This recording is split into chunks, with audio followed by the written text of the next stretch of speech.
Downstairs. That's incredible, isn't it? Hearing her say this, she and I both looked down. She then, with a worried expression, murmured, "Is it safe?"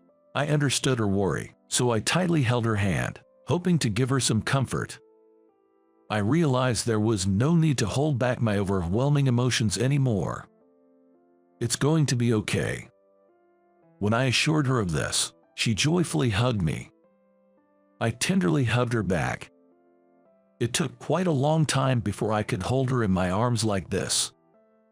Feeling the love transmitted skin to skin, I knew this was the moment I had been longing for. My name is Mike. I was born into a typical family, living with my mom and dad. I was a shy and quiet child, but I entered my rebellious phase around middle school. I wished I could have been just a cheeky one, but unfortunately, it was rather severe.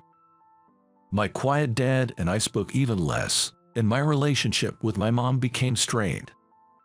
Whenever I opened my mouth, I would spew abusive words at my mom and sometimes just continue to ignore her.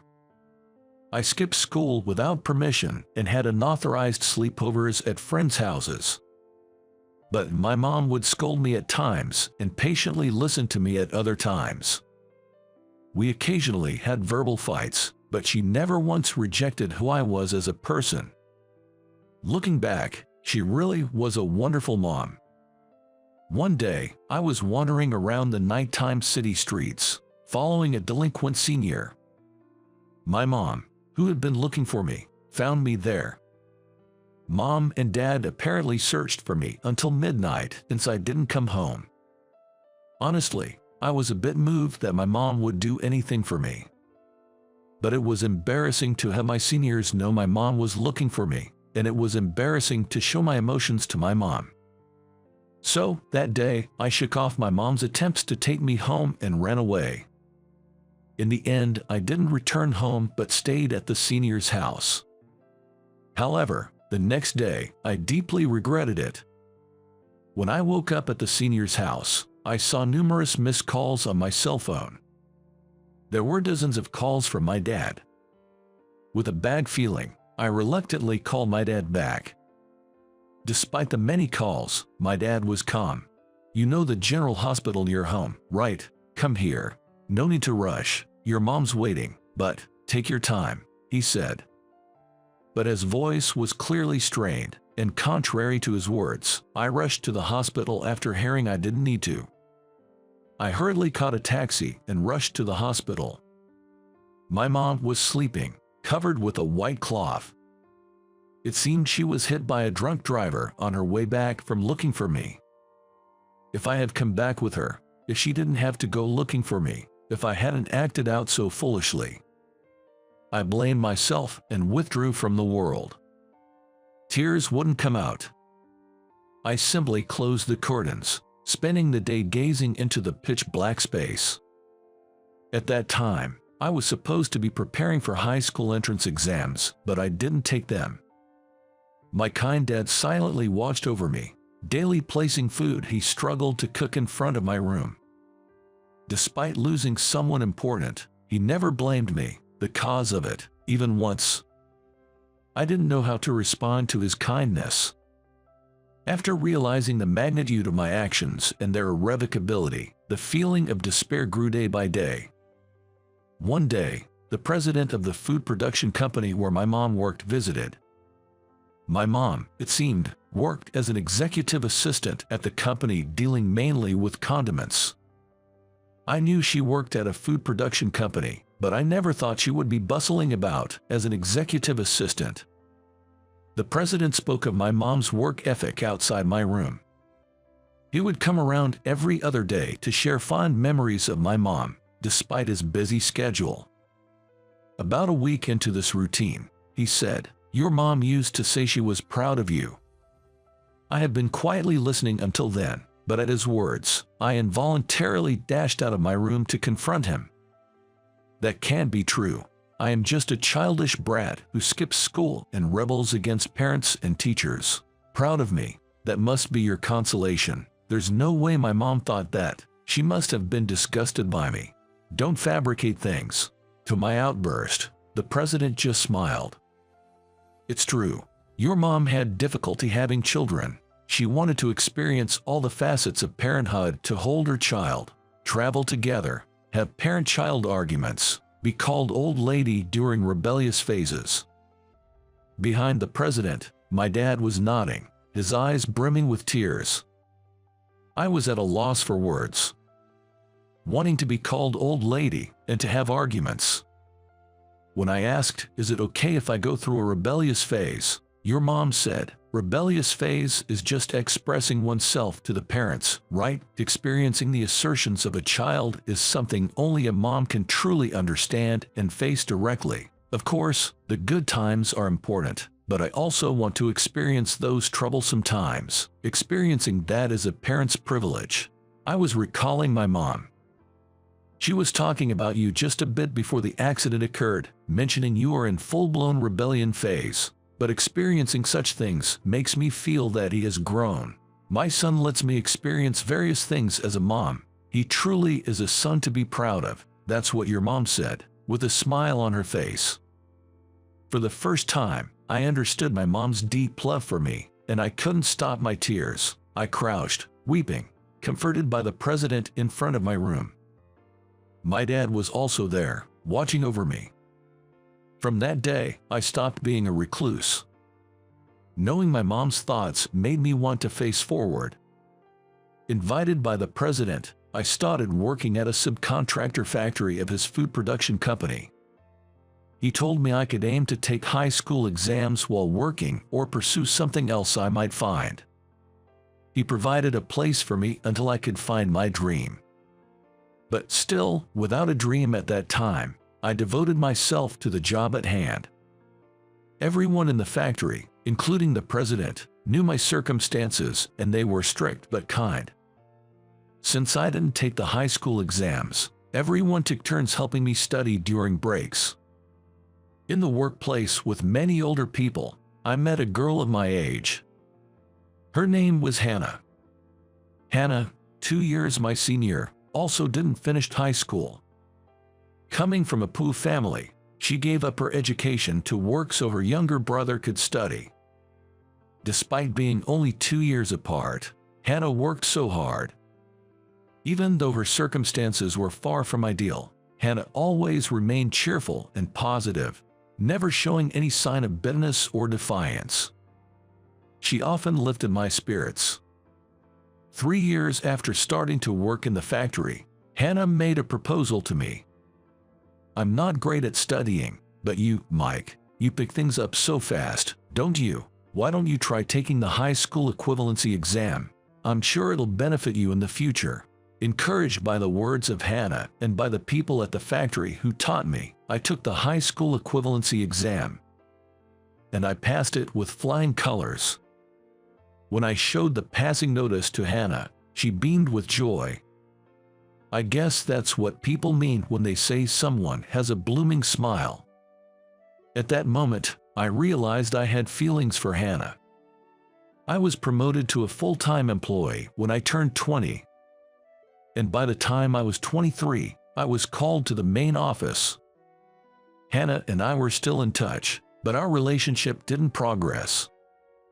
It seemed like Hannah saw me as a family member or a younger brother, so I didn't have the courage to confess my feelings to her.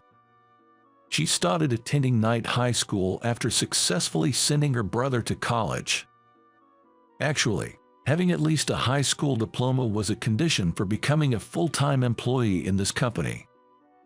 Hannah aimed to become a full-time employee after obtaining her high school diploma. When I was to move to the main office, she was more delighted by my promotion than I was. Amazing. Keep it up. I'll do my best too. Hannah, who always supports people straightforwardly, seemed indeed a wonderful woman. I then accumulated achievements in the sales department of the main office and served as a section chief. Hannah retired when she got married at 27. It was shocking, but it was my fault for not having the courage to tell my feelings. Hannah didn't have a wedding, so I never met her husband, but she seemed very happy. Seeing her smile, blessing her was the only option for me. After turning 30, it was decided that I would be transferred as the head to the HR department, a department with only highly educated people. This transfer, where a young punk like me would go to a department full of highly educated people, was unprecedented. I was taken in by the president, and I had been doing my best to handle the tasks at hand.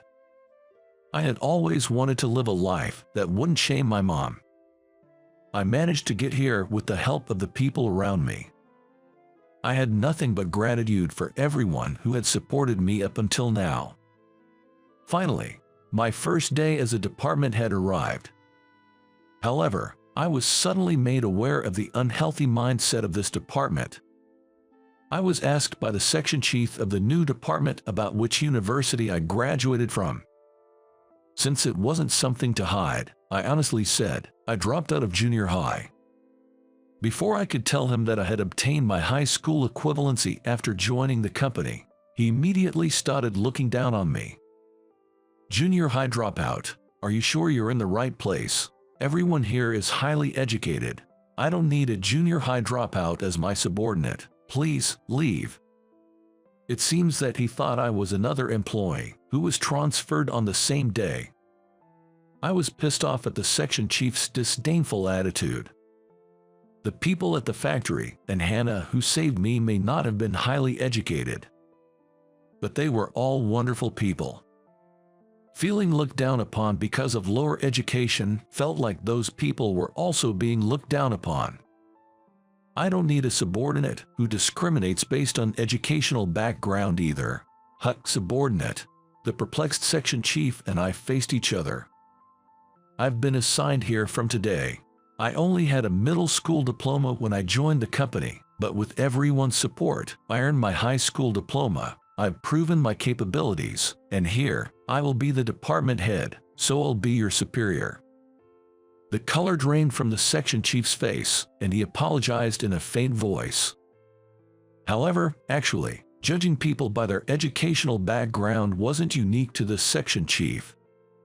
In this human recourse department, known for collecting highly educated individuals, many shared a discriminatory view based on educational background, like the section chief. The president himself appointed me as the head of this department, probably for that reason. It seems the president has always wanted to put an end to the discriminatory view based on educational backgrounds within the company. So, even though I joined with only a middle school diploma, he appointed me, having proven my worth, as the new head of the HR department. I want a workplace where capable individuals are recognized regardless of their educational background, the president told me. From then on, I proceeded with reforms under the president's instructions. Scouting talent for the HR department, irrespective of their educational background, was also part of it. I would identify potential candidates and the president would interview them, and if they had the president's approval, they were welcomed into the HR department. My reunion with Hannah was during one such talent search. I found Hannah, who was supposed to have resigned to get married, in another department. When I heard about an excellent employee, I checked the employee list and found out it was Hannah. Hannah and I met at a cafe after work to talk. It turns out, Hannah had divorced her husband and returned to the company. Apparently, her husband's bad drinking habits were the reason for the divorce. "I could have supported you if you had told me," I said, to which Hannah smiled weakly. "I wanted to tell you, Mike, but I didn't want to worry you." Hannah, who spoke so, didn't have her usual brightness or smile. I could feel how painful her marriage had been, and it saddened me. I told Hannah that I want to support her from now on, and she should consult me about anything.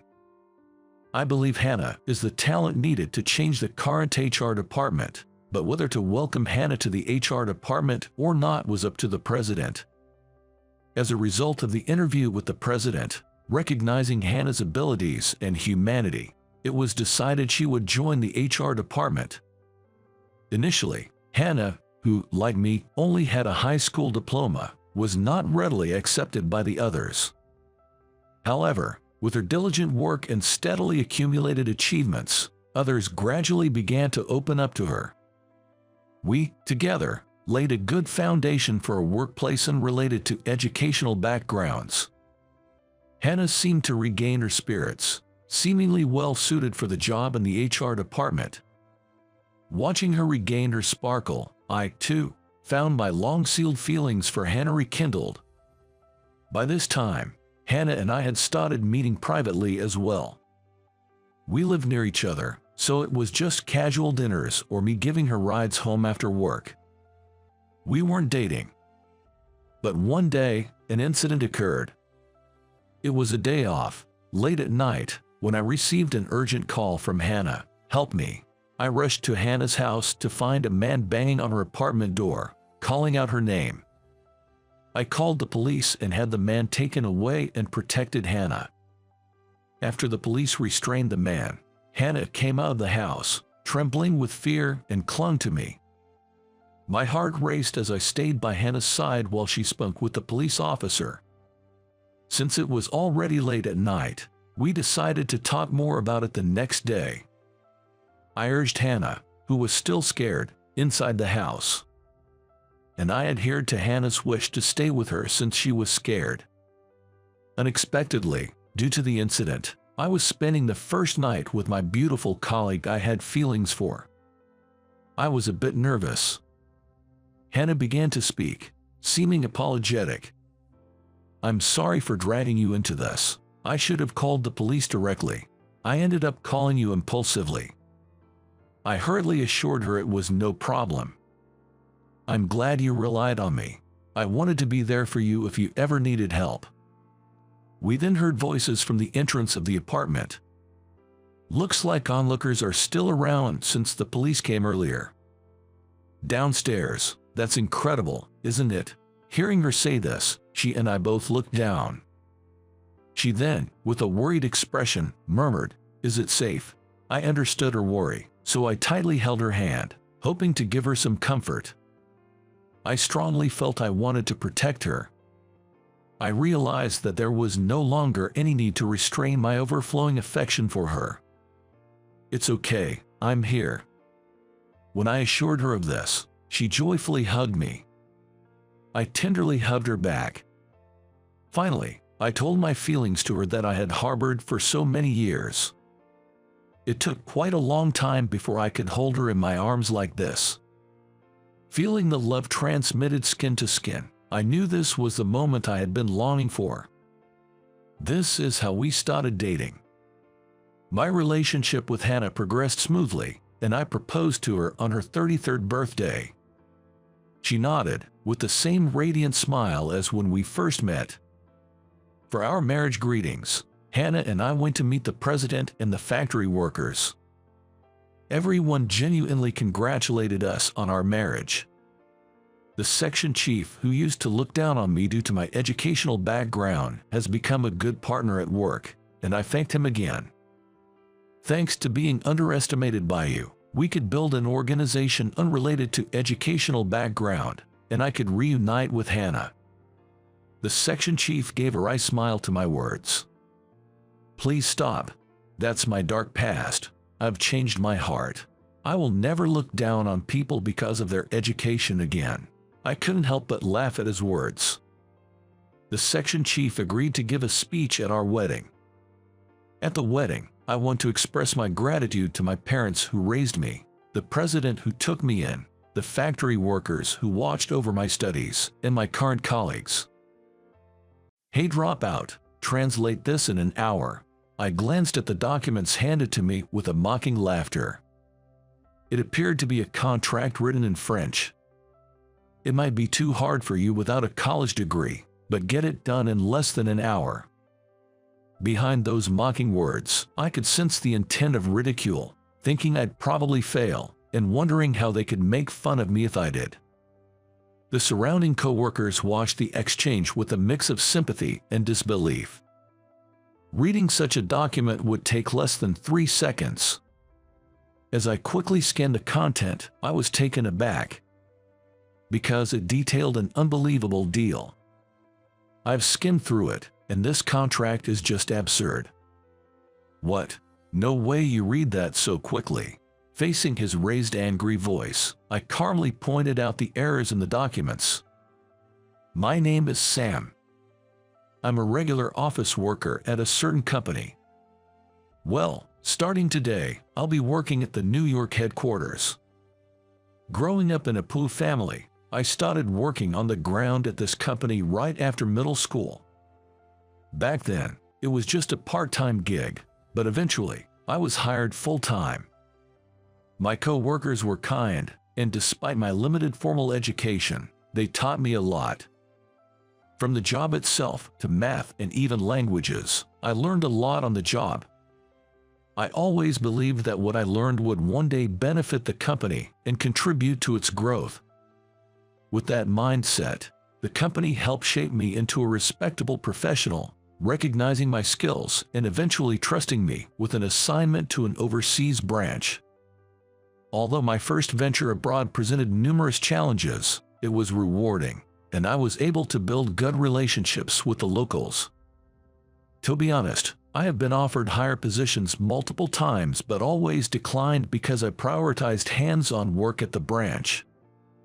It was a decision many people regretted, but they respected my choice and let me proceed how I saw fit. Thanks to that, our overseas branch got on the right track, generating stable revenue. And so, I've proudly returned to the New York headquarters. Though my departure was bittersweet for many at the branch, I know they've grown enough to run it on their own. Many came to the airport to bid me farewell, bearing loads of gifts and bouquets. I waved back at them. I am heading back to the States and going to serve as a regular worker at the New York headquarters for a while to get accustomed to working there. I've missed my home country and regard my co-workers like family, so I was eagerly anticipating my return. I gazed out of the airplane window, lost in thought. After a long time away, I was excited about returning to the States and to the impressive new building of headquarters. Starting today, this is my workplace. As I looked around the spacious office, Harry gave a brief introduction about me. The co-workers, many of whom I didn't recognize, greeted me with applause. The only familiar face seems to be Harry. For now, I'll be assigned to the sales department where Harry works, to get a grasp of the atmosphere and work routine of the New York headquarters. There's talk about me taking up a significant position later on, but revealing that now might intimidate some co-workers. So, for now, they introduced me as just another co-worker returning from the branch. Starting from today, I look forward to working here. With that greeting, I bowed my head, and the co-workers greeted me with warm applause. I thought this was a great workplace. I never imagined that among the young, motivated co-workers, there would be someone with malicious intent. On the first day, I focused on understanding the workflow, getting to know clients, and familiarizing myself with ongoing contracts. That's when I was introduced to a young man named James, a graduate from a prestigious university, and showing promise as a rookie just a year after joining the company. Nodding in agreement with Harry's words that we both have something to learn from each other, I introduced myself. I'm Sam. Nice to meet you. As I extended my hand for a handshake, after a quick glance, James introduced himself in a somewhat irritated tone. I'm James. Regardless, I was now set to work with James.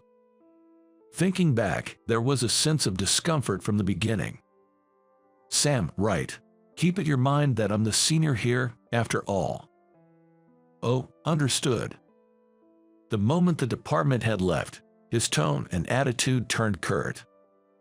However, I figured for a young and talented guy like him, mentoring a middle-aged man sent over from a branch office must seem like a tedious task, so I decided not to let it bother me. Perhaps I shouldn't have been so accepting of his demeanor. For about the first week, I was able to learn the nature of the job by observing James at work.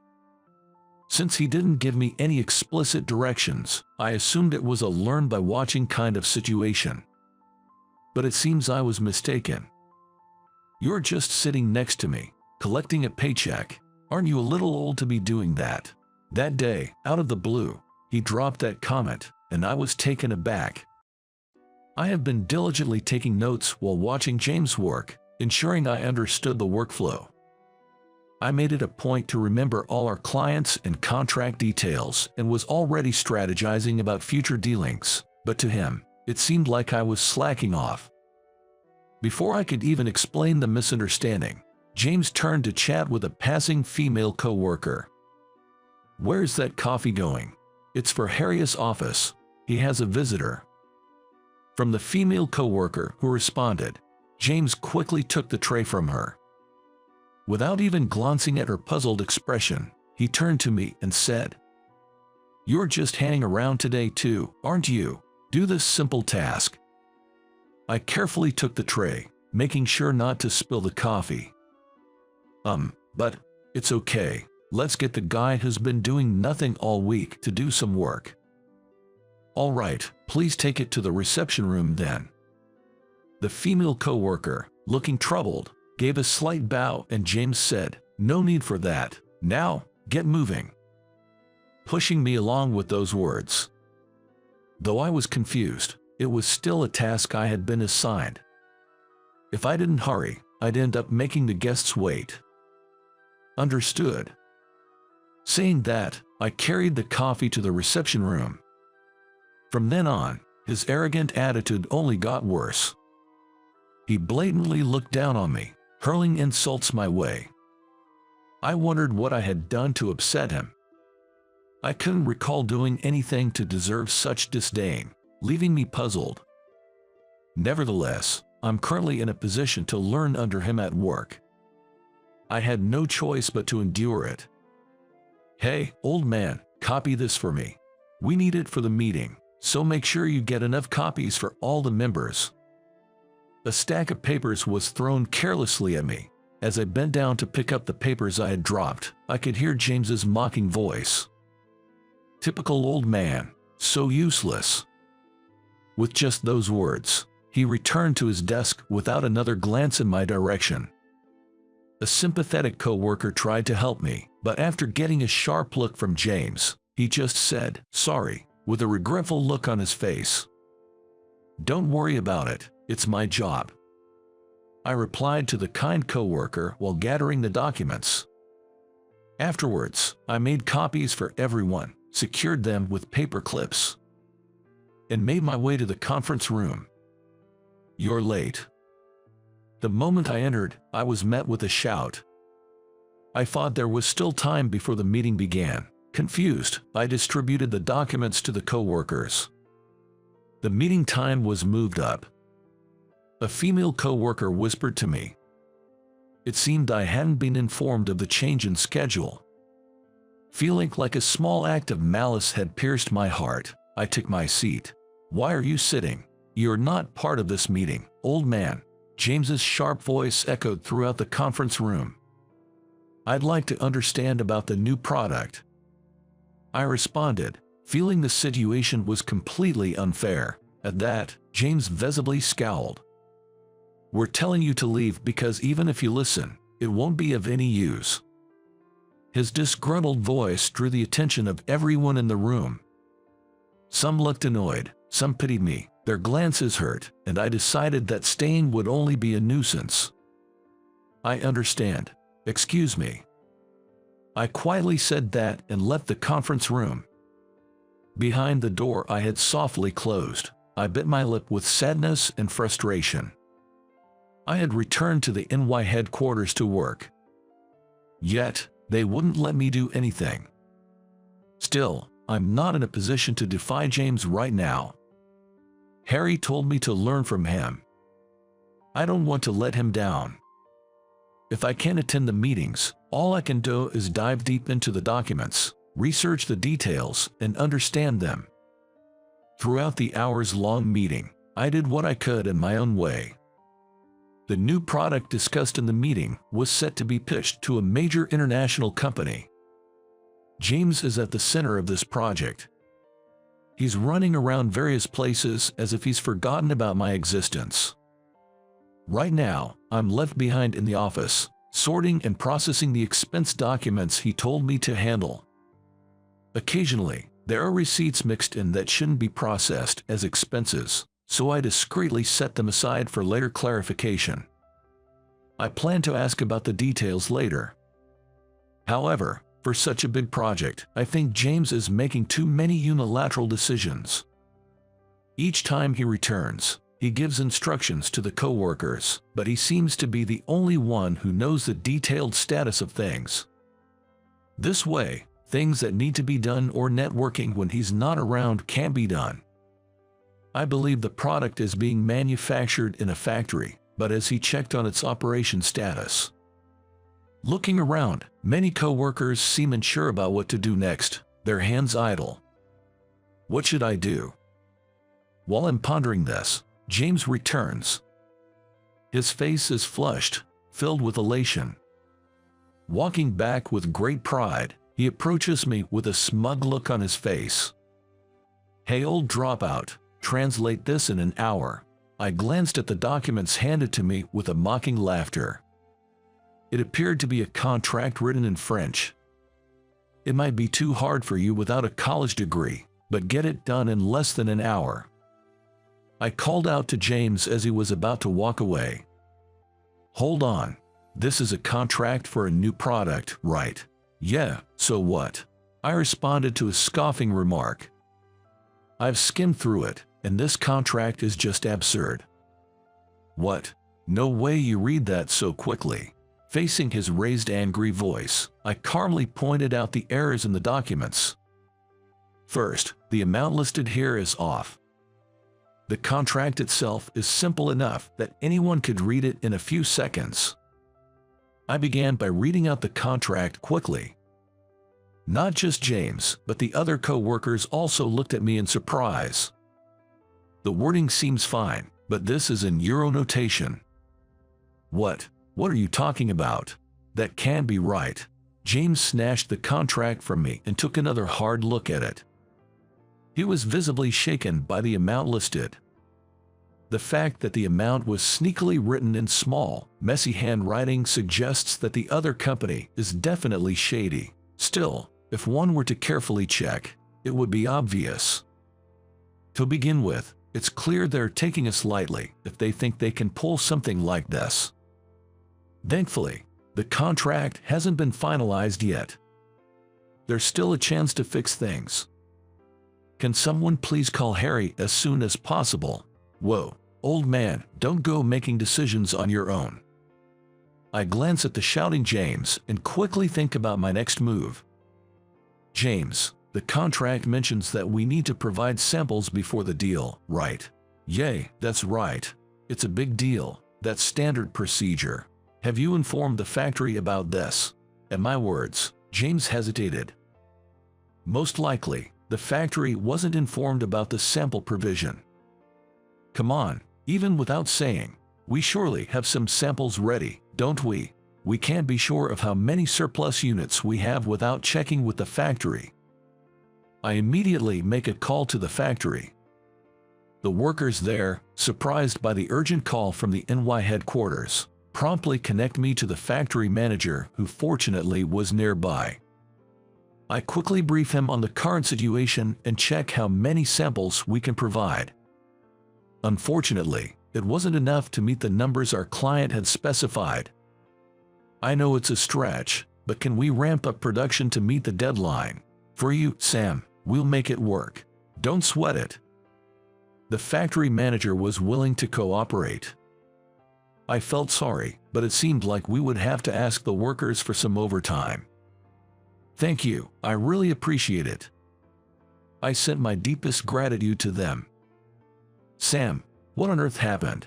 Harry arrived, and James, pale-faced, pleaded with the director. "Director, this guy, he messed with my contract." Everyone present knew that James was the one who initially brought the contract. He probably wasn't aware of the nonsense he was spouting. However, it was clear he was trying to pin his mistake on me. This realization made me profoundly sad. "Harry, there were discrepancies in the contract. Here's the translated version." Upon reading the document I handed over, his face changed. If we went through with this deal, our company would suffer immense losses. We haven't finalized the deal yet. I'll contact the client. What do you think you're doing? It's my contract. I'll make the call. James, keep quiet for a moment. Harry sternly interrupted James. Sam, can I trust you with this? Of course, you can. Harry's words, filled with trust, made me nod in agreement. I immediately contacted the client. As I began conversing fluently in French, everyone in the office stared at me in surprise. However, I couldn't be concerned with that now. Time was of the essence. I've secured an appointment. I'll head over to their office right away. I'll accompany you. We quickly tidied ourselves up and began preparations to head to the client's office. If that's the case, I'll go too. James tried to persist, but Harry gave him a cold stare. Do you even comprehend the gravity of what you've done? James was at a loss for words, and I said nothing. Now was not the time for that. Leaving a visibly exhausted James behind, we left the office. As a result, we successfully negotiated with the client and managed to make a deal that satisfied both parties. At first, they seemed to look down on us, but when I began speaking in their language, they quickly changed their attitude and engaged in a balanced conversation. It seems they never intended to act so unscrupulously from the beginning. They realized there was an oversight in the contract and mentioned how relieved they were that a competent representative came to rectify it.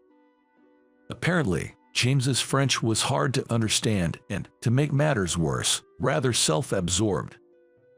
While we do conduct our transactions in English, it's not their native language.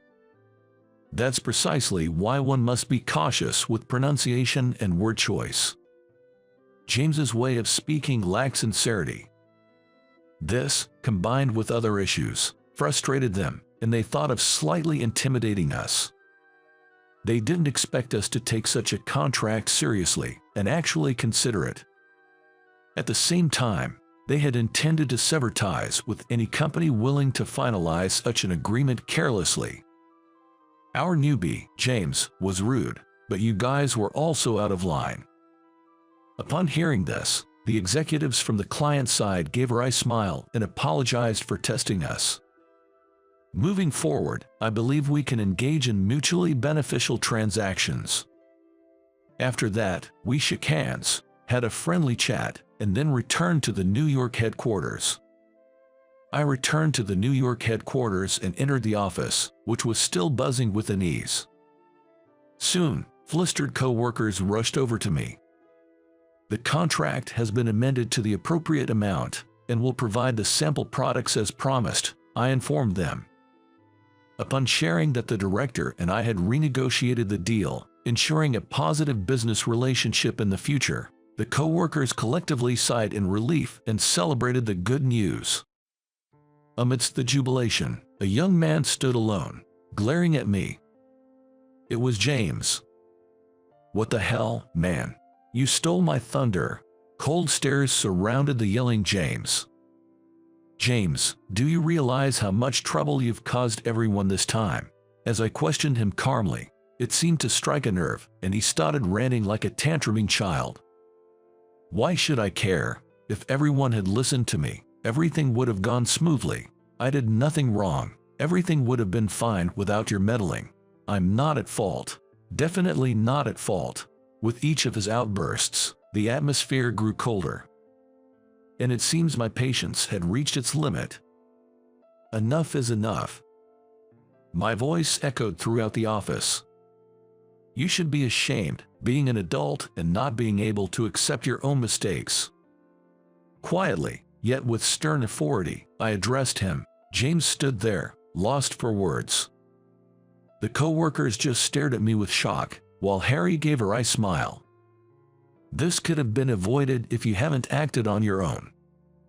There's nobody else here competent enough except me. No one paid heed to James's lone outburst. Why is it always me who's in the wrong, and you old man is always right? My name is Sam, so do not call me old man. I replied firmly. You've never once called me by my name, have you? Why would I? Someone like you doesn't deserve that kind of respect. Seeing James refuse to accept his mistakes to the very end made me sad. James, Sam here, has been instrumental in setting up our overseas branches and has been a pillar of support for 10 years. But he's just a guy without a college degree. It's true I didn't graduate from college, but ever since then, I've dedicated my life to this company. At the words of both Harry and me, everyone in the office, including James, was speechless. He's in a completely different league than you, both in skills and experience. I hoped you would learn from Sam. I was mistaken. The words from Harry, clearly expressing his disappointment, left James utterly deflated. After that, I no longer saw James around the office.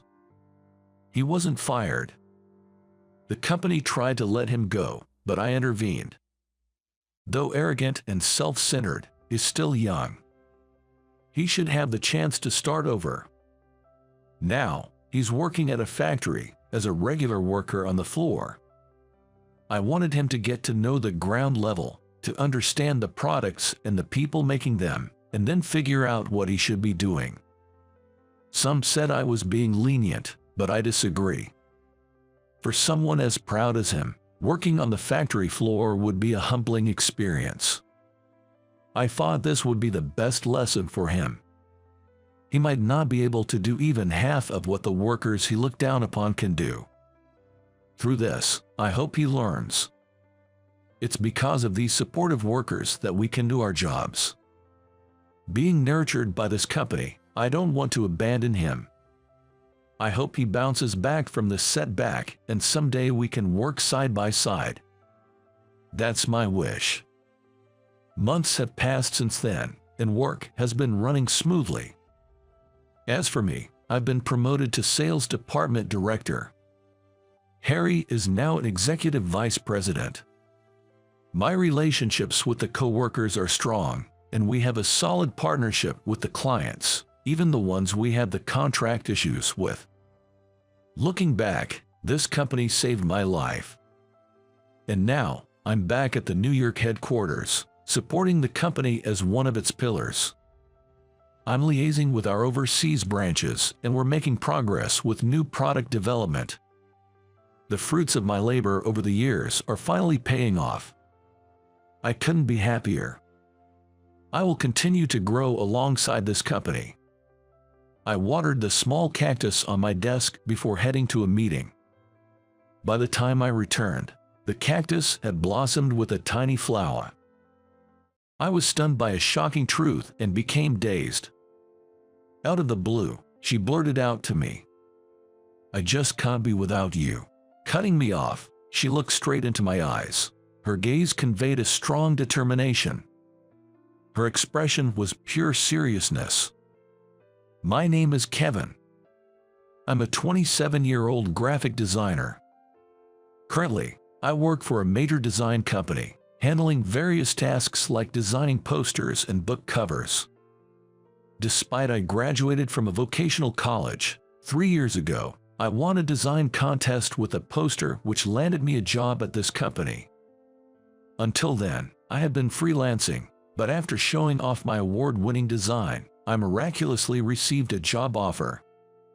The poster I submitted in the contest had a mermaid theme and was titled Mermaid Princess. It depicted a deep-sea mermaid swimming up towards the surface. The design transitioned from dark to light colors, creating a feeling of hope, which was highly praised by the judges. I have a strong attachment to this Mermaid Princess work as it was a turning point in my life. A job at a major company allowed me to be involved in various projects and led to fulfilling days. However, I had one concern. It was my boss, Director Bob. "Kevin, the font color doesn't match the background. Redo this flyer's design. From my perspective, who have studied at a prestigious art college, navy is better than blue in this case." Saying so, Bob threw the flyer at me. Thinking here we go again with his nitpicking, I replied, "Got it," and immediately turned to my computer. Director Bob had graduated from a renowned art college, and thus held immense confidence in his taste and education. For that reason, he clearly didn't like the fact that I, a mere technical college grad, joined the same company midway. Just like now, he always nitpicked at my works, suggesting to change the color or switch the motif from flowers to stars, and demanding numerous revisions. Of course, as a designer, my goal is to produce better works. But the tricky thing with Bob was that he often changed his feedback. As expected, after I switched the font color from blue to navy and presented it, Bob ordered another revision. You know what? Blue was better. No hard feelings, but artists go through many iterations to create masterpieces. This will be a great learning experience for you, as you have not properly studied at an art college. Saying so, Bob handed back the flyer with a sneer. Feeling the malice from Bob, I once again replied, "Understood," and ended up working overtime that day. With all the overtime work and the way I was being treated, I was starting to feel down. But I genuinely love my job as a graphic designer, and I also wished to become a designer who would someday earn Bob's respect. But man, I sure could use some emotional support. Late at night, after finally finishing up, I felt a pang of sadness while heading home on the last train. Looking back, when I was freelancing, I was always busy due to financial constraints. In such a situation, romance was out of the question, and since my college days, I had always been alone. But someday, I'd like to get married. I thought, maybe now is the time to take some action. However, as I was suddenly driven by that urge, I was still unsure how to proceed since I had been away from dating for so long. So, the next day, I decided to seek some advice from my cousin, whom I regard as my elder brother, John. When I called him, John suggested, "If you're up for it, I know a woman I'd like to introduce you to. She's a 26-year-old freelance illustrator and a friend of my wife." An illustrator? I'm intrigued. If she's okay with it, I'd definitely like to meet her. Thus, through John, I got a chance to meet this woman. We planned to have a matchmaking date at a cafe lounge in a week. The woman's name is Catherine. I got to see her picture on a phone, and she was a beautiful lady with long flowing black hair. Despite I'm not that good looking, I showed Catherine my picture through John, and thankfully, I seemed to be within her acceptable range. Now, all that was left was to meet in person. Nervously anticipating our meetup the next day, I received an unexpected call at work. Suddenly summoned by Director Bob, I wondered what was up. Entering his office, Bob, with a smirk, began. "Kevin, I've been thinking of transferring you. The official notice will be out in 2 weeks.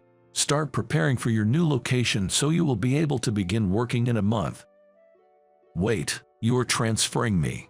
Caught completely off guard, I was taken aback.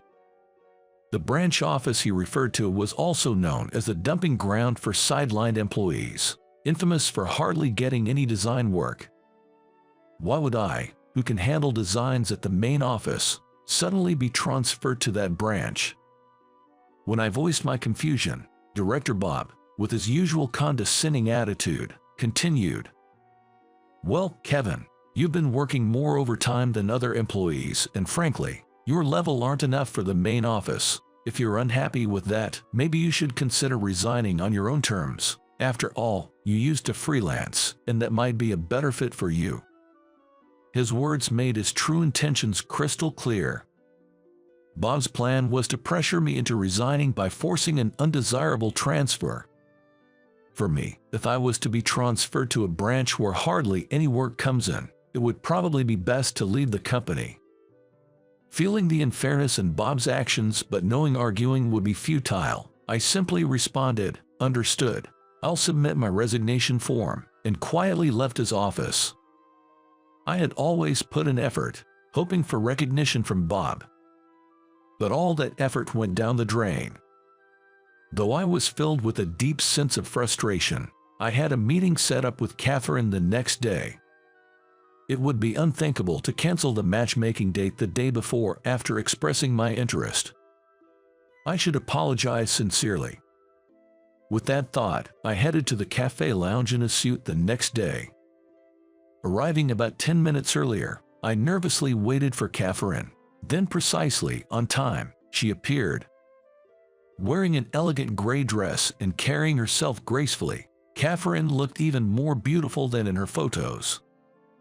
My heart began to race upon seeing her, but I had to tell her the truth. Although, before I could say anything, with a warm smile, Catherine started introducing herself. "Sorry to keep you waiting. My name's Catherine. I'm really looking for you. I'm so sorry. I have something I must apologize for today." Seeing me bow and apologize as soon as we met, Catherine was visibly taken aback. "The thing is, just yesterday, my boss ordered me to transfer to a branch office. The real purpose behind this is to push me to resign. So, in about a month, I'll be going back to freelancing. I'm truly not in a position to date anyone right now. I sincerely apologize for initiating this meetup only to bring you such news." Upon hearing the details, Catherine responded calmly. I had thought anyone would be rightfully angry if they heard such things during a matchmaking date, so her reaction was quite surprising to me. "Is that so? That must have been tough. Thank you for being honest with me." No, I'm so sorry." And so, we just had one cup of coffee and then went our separate ways. Honestly, I wanted to talk with her more and was curious about the type of illustrations she creates. But with my future job becoming uncertain, it might not be the right time for a relationship. I probably won't get another chance to meet such a wonderful woman like her. With such lingering feelings, I headed to the office the next day and was again summoned by Director Bob. Now what? I thought, noticing that Bob seemed different than usual. "Kevin, sorry to ask this, but could you hold off on submitting your resignation? We actually received a direct job request for you." Previously, unless it was something significant, Director Bob would allocate work considering each employee's capabilities. It was my first experience receiving a direct request. "From where?" I inquired, and the response was unexpected. "It's from Inspire Publisher. Who would have thought a major publisher like them would scout you directly? Inspire Publisher is a top-tier publisher. I never dreamed of receiving work from such a big name." According to Bob, a webcomic artist named Sarah Cherry was releasing a book with Inspire. For some reason, she specifically requested me to design the book cover. After reaching out to the publisher, I was informed that Sarah wanted to discuss the job in person, so the next day I visited the office for a meeting with Sarah. I had intended to submit my resignation, but this unexpected job offer felt unreal. First, I should check out Sarah's work for the design. So, I went online to look at her creations and was immediately captivated by her world. The gentle color palette of her illustrations was very endearing and soothing. But her work wasn't just cute. Sarah's drawings vividly conveyed everyday moments of wonder, making it understandable why she has so many fans. I wondered, what kind of person is Sarah? With anticipation for the next day, I headed to the publisher's office and was led to the meeting room.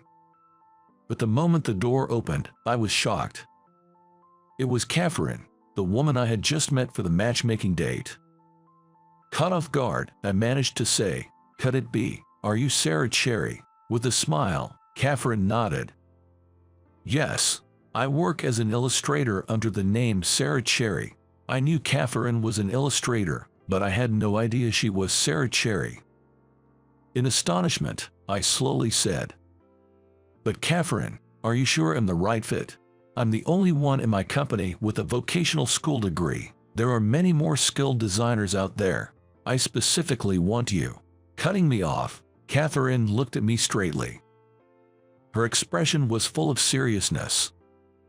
She then shared, "Actually, I've been following your work for years. Ever since I saw your mermaid princess in the poster contest, I've been a fan. You've known my work, I'm honored. I couldn't believe that Catherine had recognized my work from 3 years ago. She continued. 3 years ago, I was in a slump, not producing much, but when I saw your mermaid princess, I was deeply inspired. The mermaid's desire to escape the dark sea and reach the shore where her prince awaited resonated with me. I felt that as long as I persisted like that mermaid, I would eventually see results. Your work inspired me to persevere. Catherine, realizing someone was touched by the emotions I poured into my work was the greatest joy. It's not just about creating beautiful graphics. If my own creation had truly moved someone's feeling, there's no greater joy. Catherine's eyes filled up with tears as she continued. That's why I was so thrilled when I heard about our matchmaking date. I've always wanted to meet you, Kevin. I've longed to have a conversation with the person behind such marvelous work. Meeting you through a mutual friend was like a dream come true. I can't believe a designer like you would be transferred to a regional office. That's why I directly reached out to offer this job. I can't express how grateful I am to Catherine. She gave me such an incredible opportunity. For my part, I'm ready to give my all for her. Thank you so much. I'm truly fortunate to work with you, Catherine. While I'm unsure about the future, as fellow creators, let's produce the best work possible. After our miraculous reunion, we had an in-depth discussion about the book's design. Since it's Catherine's first book, she's particularly attached to it, and I, too, felt a strong desire to meet her expectations. Interestingly, the content of her comic presented Catherine's journey to becoming a successful webcomic artist. When I asked Catherine about her preferred cover design, she responded, "Well, since the story is about dreams coming true and a happy ending, I think a bright cover would be suitable." Hearing this, an idea immediately struck me. "I'd like you to help with one particular aspect," I said, sharing my concept. Catherine agreed enthusiastically, saying, "That sounds great." Together, we co-designed the book cover. A year after meeting Catherine, the book I designed became a bestseller, selling over 200,000 copies within 6 months of its release. Thanks to Catherine's charming original characters, the book garnered popularity across various age groups and was highly praised for its readability. Moreover, our collaborative cover design was applauded for its excellent taste. For the book, I themed the cover around the Little Mermaid. But unlike before, she's not the mermaid from the dark, deep sea. This mermaid, having come ashore, gazes at the blue sky and the brightly shining white sand beach with a radiant smile, and the mermaid illustration was crafted by Catherine. Interestingly, the mermaid embodies Catherine herself, who overcame difficulties to realize her dreams. Thanks to her adorable art style, the design turned out even more appealing than expected. Moreover, representing the mermaid scales with holography was admired as being innovative by the publishers, and since then, I've been receiving direct job offers from Inspire Publisher. At this rate, as the director, there was no way they could transfer me to a rural branch office, so the idea of my transfer was cancelled. Surprisingly, this episode led Bob to reassess his previous attitude. "Kevin, I read the book you designed, and it was truly impressive. Not just a pretty cover, but it perfectly aligned with the world of the comic, creating an entire universe. I feel ashamed for previously emphasizing academic credentials so much." Perhaps it's his genuine passion for graphics that made him recognize and appreciate the effort I poured into the design. I've always been aware of his profound skills in art and design. "There's so much I've learned from you over the years. No matter what, you'll always be a designer I deeply respect." Upon hearing this, Bob, for the first time, showed a gentle expression. "Thank you, Kevin. Your words truly mean a lot to me." While I had reconciled with Bob, there's more good news. To everyone's surprise, with the book's publication, Catherine and I began dating. As we collaborated professionally, we came to recognize each other as irreplaceable in both work and personal life. We continue to inspire each other in our work and maintain our relationship. And now, 6 months later, Catherine is publishing another book, so we're teaming up once more for the cover design. What design should we go for this time? How about this? I quickly sketched a scene of a wedding ceremony featuring a bride and groom. Why the sudden shift from a mermaid to a wedding scene? Well, once the mermaid, fascinated by the sea, comes ashore, wouldn't she want to marry her prince? Catherine blushed and laughed. You do realize that mermaid represents me, right? Yeah, so can I propose to be the prince? The mermaid who saved the drowning prince. Indeed, Catherine is my very own little mermaid. I'm Jason, and I'm turning 28 this year, working a 9-to-5 job. To many, it seems that I've had my fair share of hardships. My parents passed away from illness when I was just a kid. My dad passed first. I think my mom was so overwhelmed with grief that she fell. It felt as though she followed him. Lost without my parents, I was taken in by relatives. I don't remember being mistreated by them. I think they tried their best to care for me. But I never truly felt like I was a part of the family. My cousins were kind, but I always felt out of place. I've always wanted to move out and be independent. I've felt this way since middle school. While many suggested I go to college, I wanted to start working. My uncle respected my wishes. So, right after high school, I got a job and started living in the company's dorms. I work at a big corporation in my hometown. The person who hired me was the previous CEO. Now, his son has taken over as the CEO. The former CEO treated me like his son, and the current CEO treats me like a younger brother. I've faced many challenges, but now, with supportive colleagues, I live a peaceful life. But recently, there's been a change in my life. A new supervisor joined the company in April. He's from a top university and always flaunts his education. I became his main target. At first, this new supervisor was polite to me, but during his welcome party, upon discovering I only had a high school diploma, he changed his attitude completely. I realized then what it means to see someone's true colors. From that day on, every day has been hell. He started calling me high school grad. I just wanted him to call me by my name, but he just laughed it off. Complaining to higher-ups was futile since the vice president had specially recruited him, and there was no one to reprimand him. My colleagues felt sorry for me but were too hesitant to go against the boss. I distanced myself from everyone, so they wouldn't feel burdened. But I'm only human. Putting up with his attitude and sarcasm every day was, to be honest, hard.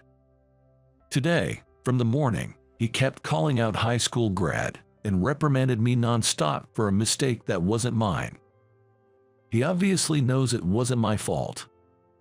If it was truly my mistake, a caution wouldn't have been enough. His lecture ended just before lunch. Probably he wrapped it up to eat. I was on the verge of losing it.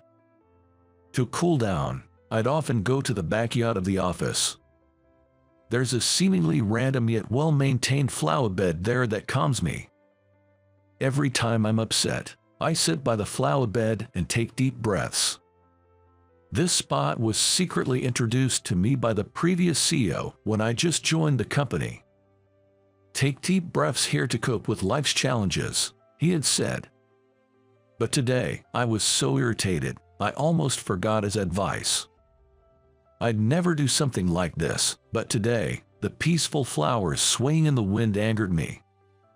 In a fit of rage, I kicked the flowers, and light purple petals scattered everywhere. Instead of feeling relieved, guilt weighed heavily on me. With a heavy heart, I let out a deep sigh. How terrible! Why would you do such a thing?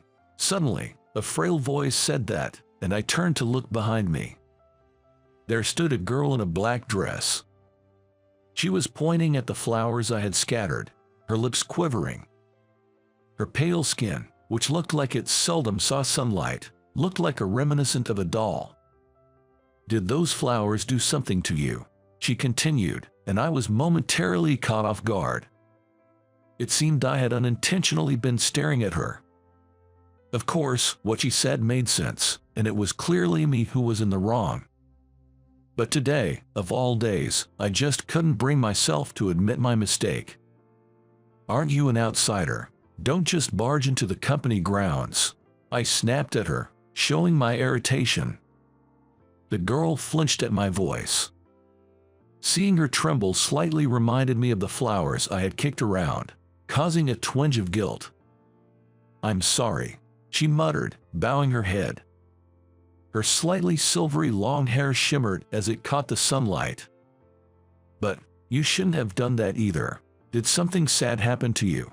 As she said this and began approaching me, I unconsciously took a step back.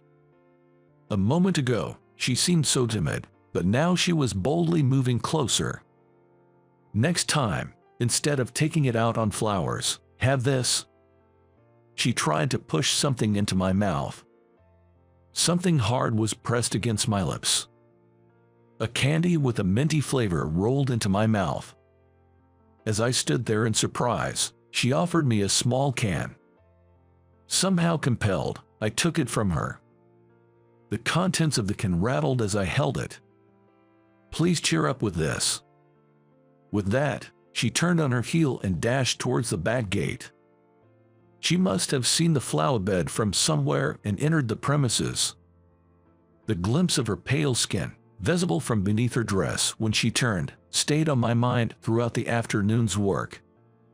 The small can in my pocket rattled. On that day which I had that mint candy shoved into my mouth, I happened to see her again on the way back home. She was on the opposite sidewalk, stopped by a man in a car, seemingly asking her something. It looked like he was asking for directions.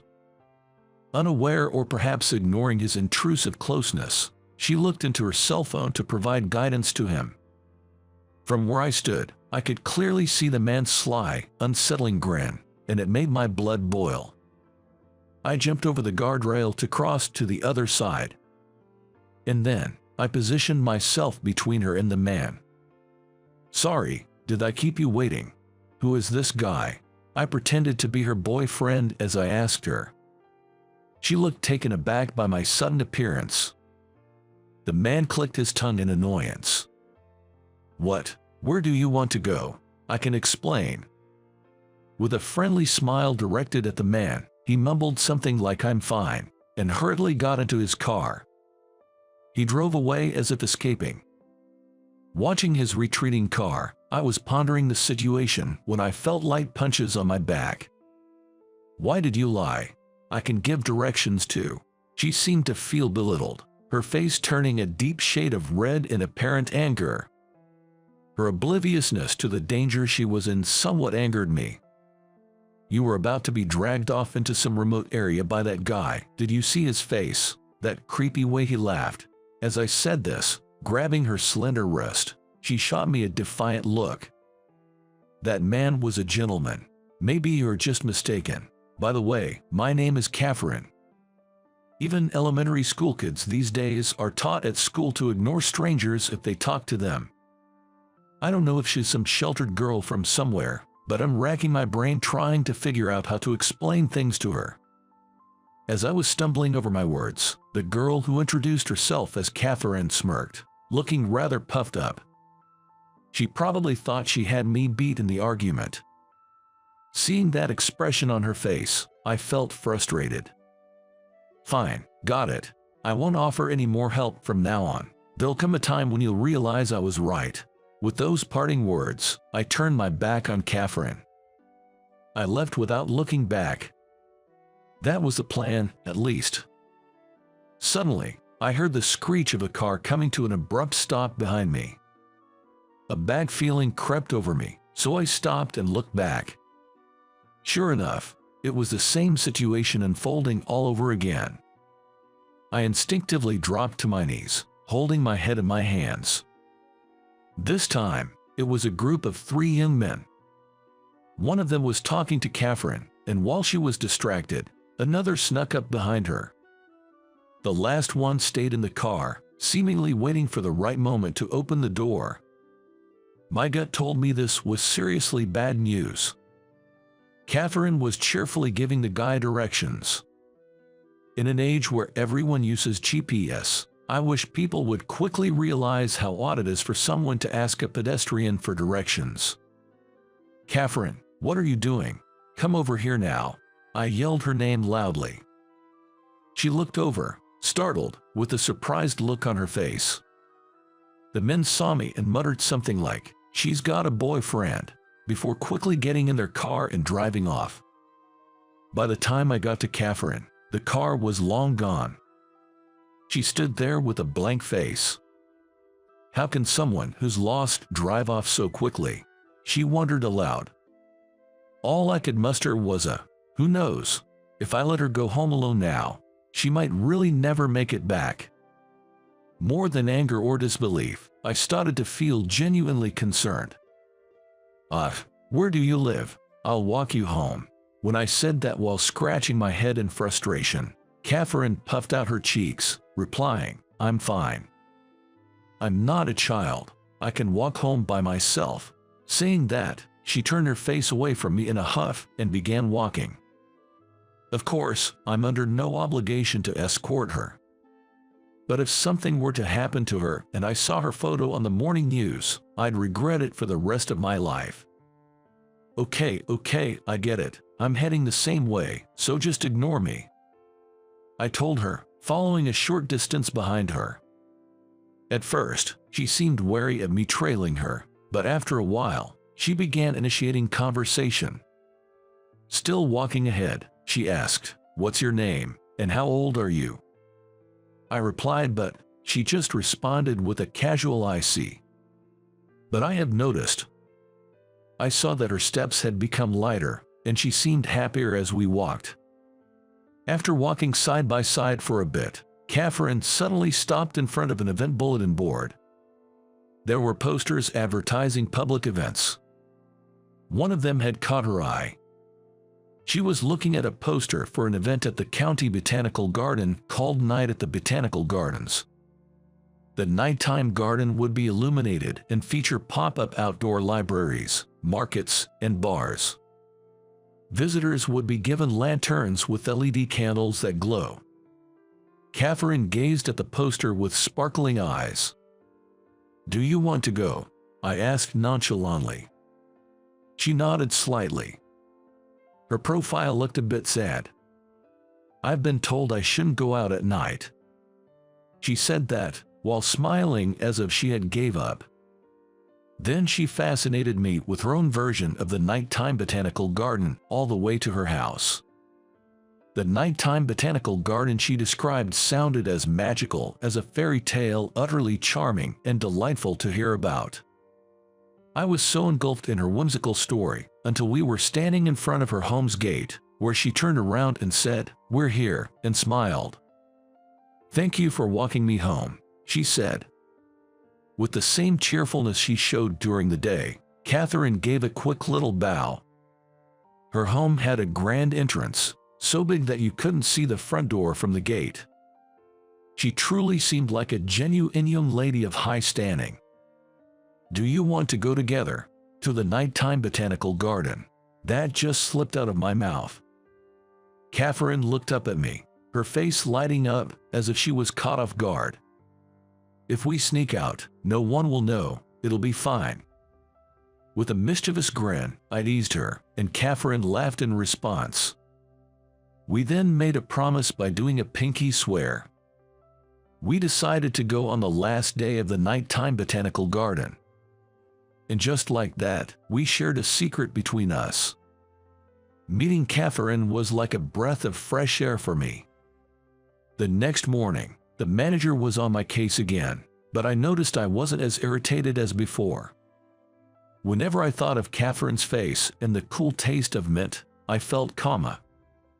No matter how calm I seemed, The manager grew more and more infuriated with me. In the end, he banged hard on my desk. As he walked away, I could hear him grumbling, "That high school graduate." It looked rather comical. From the recent office gossip, it seems that he doesn't like colleagues come to me for work advice instead of going to him. Well, I've been with this company since I graduated from high school. I'm what you'd call a veteran here. Probably they find me more reliable than the new manager. Bragging about educational backgrounds tends to fade among adults. I began to feel a little sorry for the manager who's still clinging to that. A few days later, right after work, I headed to my apartment, changed into casual wear, and went to pick up Catherine. It was that time when the sun is just about to set. I called out to her from below the window of her room she had pointed out to me, just beyond the fence. Almost immediately, as if she had been waiting, her window opened. Catherine, spotting me, flashed a smile as bright as a flower and waved. She first tossed a small bag to me from her balcony. After that, Catherine leaned out from her balcony and deftly jumped onto a nearby cherry tree. She then skillfully made her way down to the top of the fence. When I spread out my arms, she jumped in with a joyful look. She had absolute trust that I'd catch her. It made me happy to know that. Gently, I held her with both arms and softly set her down on the ground. "It's like I'm a princess," she said. She gave me an innocent smile, making me blush. With a teasing tone, I said, "Let's go." Catherine cheerfully replied, "Okay," and followed behind me. The nighttime botanical garden was quite eventful, especially since it was the last day. There's supposed to be a live jazz band playing tonight. Catherine's eyes sparkled as she looks around the lit-up garden. When I tried to light the way with a lantern, she insisted on holding it herself. With little Catherine illuminating our path, we slowly strolled through the garden together. When our legs grew tired, we borrowed a book from the outdoor library set up on the lawn, and under the lantern's light, we leaned in close to look at photo albums of botanical gardens from all over the world. We got thirsty, so I bought some sangria and we toasted. Munching on small square sandwiches, we chatted about various things. I think the alcohol made me a bit loose-lipped. I found myself sharing personal stories with her, stories I wouldn't usually tell. About how both my parents passed away one after the other, and how I then grew up in a relative's home. About how eager I was to be on my own, and how I pushed my boundaries with my uncle. Though I'd never shared this with anyone, somehow I could open up to Catherine. Well, it's a kind of story you hear everywhere. I concluded my personal tale with those words. Somewhere along the line, I felt embarrassed and couldn't look into Catherine's eyes. I was startled to notice silent tears rolling down her cheeks. She was crying silently, without making a sound. "What's wrong? Stomach hurting?" She shook her head in response to my hurried query. "I'm sorry. I know you wouldn't want pity, and it's rude for me to feel bad for you, but I can't stop crying." I realized I couldn't do anything but surrender to the moment. Regardless of how I might resist, it would be futile. I'm drawn to Catherine. She's so naive and pure, holding on to secrets unknown to me.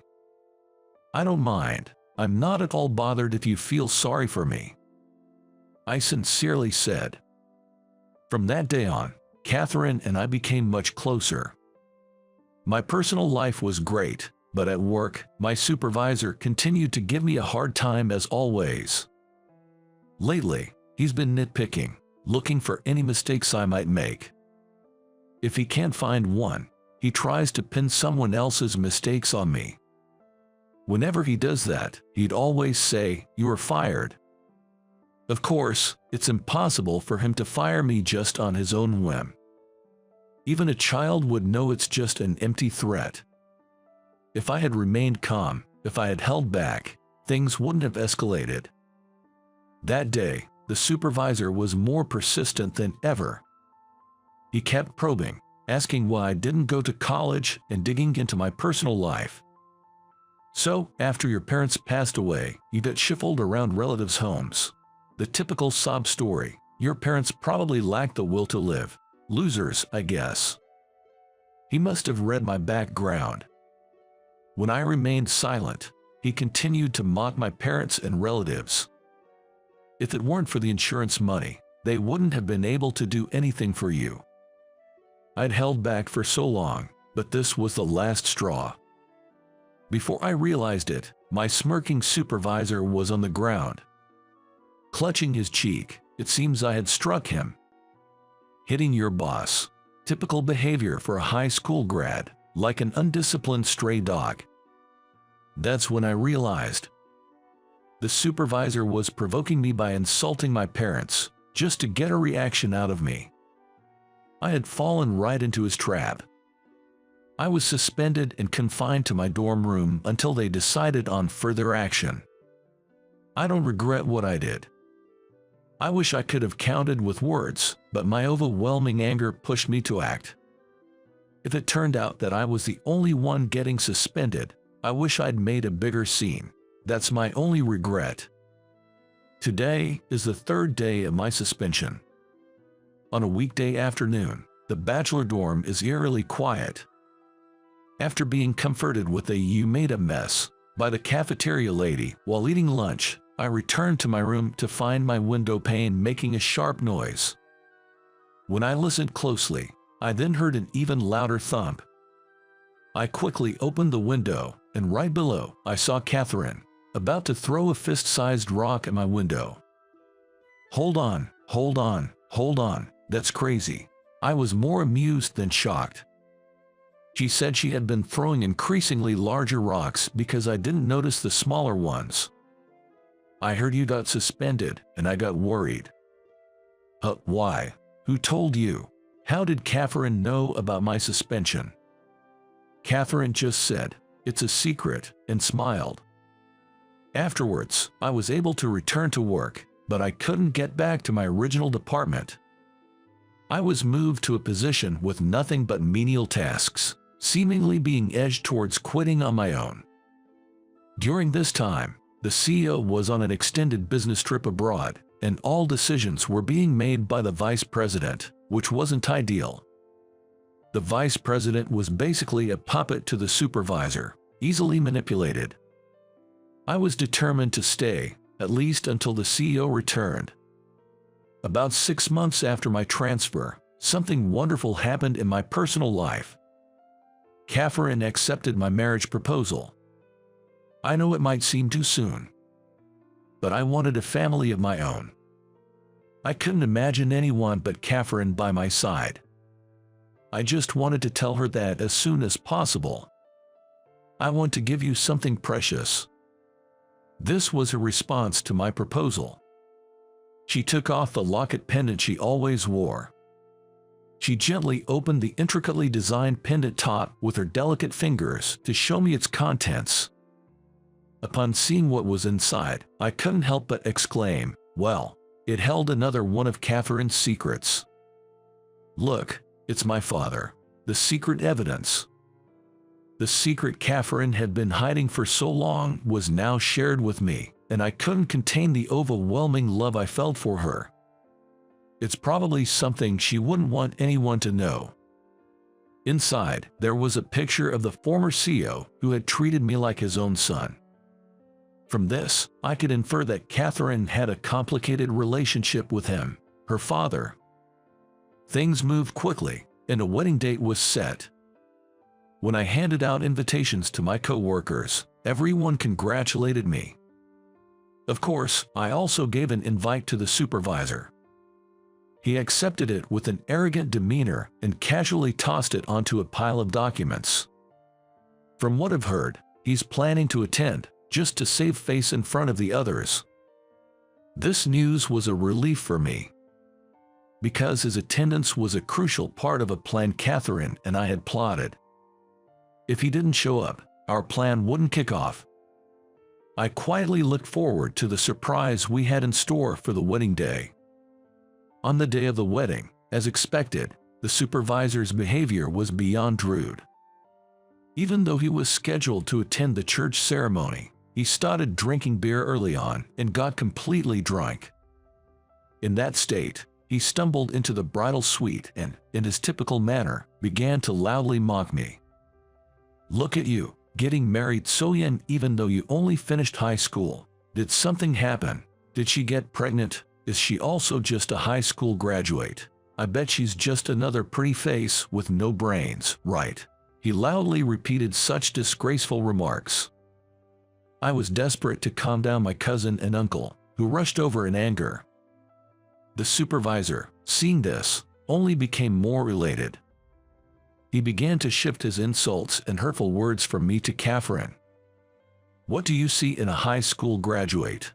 Oh, are you the one bringing home the bacon? Right, any girl will do if there's money involved," he said, peering into Catherine's face with a vulgar laugh. "The nerve you have is astounding.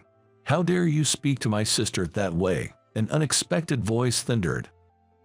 The atmosphere in the room shifted instantly with the sudden appearance of the CEO. The supervisor was dumbstruck, his mouth agape. Catherine looked up to the CEO and softly called him Big Brother. As it turns out, the CEO and Catherine are half-siblings.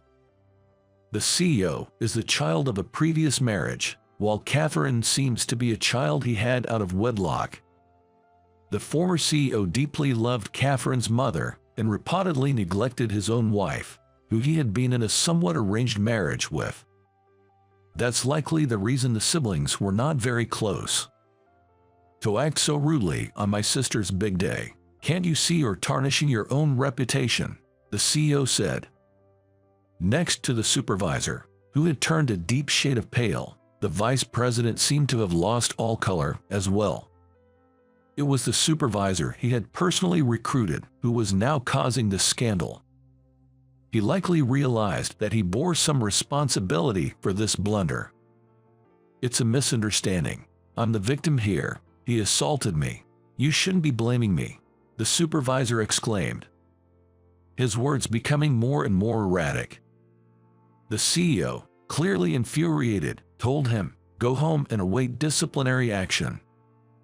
That voice sounded chillingly cold, as if it echoed from the depths of hell. And so, our modest revenge plan, by Catherine and me, came to an end. It was I who bridged the gap between the two who weren't on good terms. The moment the CEO returned to the country, Catherine and I went to report our marriage to him. I think I'll never forget the surprised look on his face at that time.